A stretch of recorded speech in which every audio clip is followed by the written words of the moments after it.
The final two, and these were actually a bit difficult. When I first picked my team, I was inclined to leave Robbie Keane out. And in fact I did. And then I said, no, this guy's scored too many goals. He's been too important to the modern Irish team. I should put him in, and I did put him in. It's difficult, John, isn't it?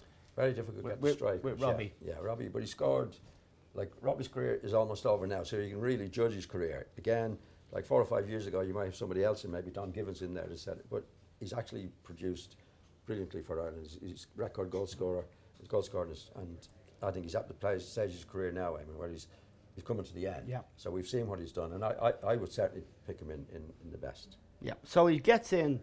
I would say, you know, when you're doing something like this, you should do it as rigorously as you can, because it's only showing respect to great players. I would say, I'd be interested in John's opinion. We've never had a great striker, actually, to match. All those players were as great as any in the world have ever been in their positions. But we never had a great striker, did we? No, well, which is no disrespect to Robbie or the next guy. But strikers is usually the last piece of the puzzle. You know, if you see them in England, the strikers always go for more money than anybody else, probably because it's the most difficult job or the most important job. You know, Robbie's record stands up well. Oh yeah, well, anybody internationally. We don't have a huge collection or selection of, like the other players we can talk about, defenders, Charlie Hurley and all that, but strikers, we wouldn't be as good on the ground as some of the other positions. So in you go, Robbie, and tell all your friends in Hollywood, including Tom Cruise, that I was asking for them.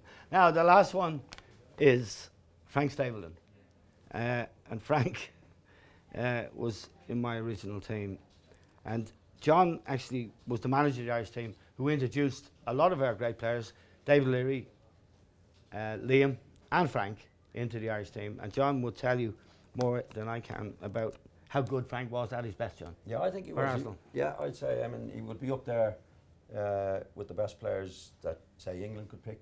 Yeah. Again, a little bit underrated. He went to Manchester United, he was at Arsenal, went to Manchester United. But he was a good all-round player, Frank, intelligent, worked hard. Was he a prolific goal scorer? Yeah, he scored and he worked hard, and he worked hard to his game.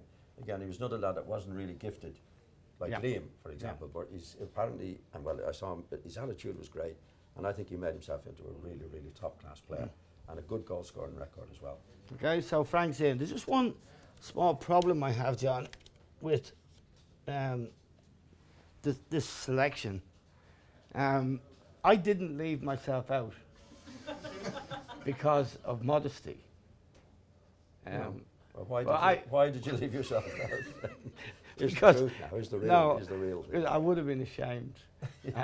People would have thought I was big-headed, but you think I probably would have made a joke of this operation. Would there be any place in this squad for me, even if I wasn't getting the game, as they say? Yeah, you'd be up there. What would I be doing?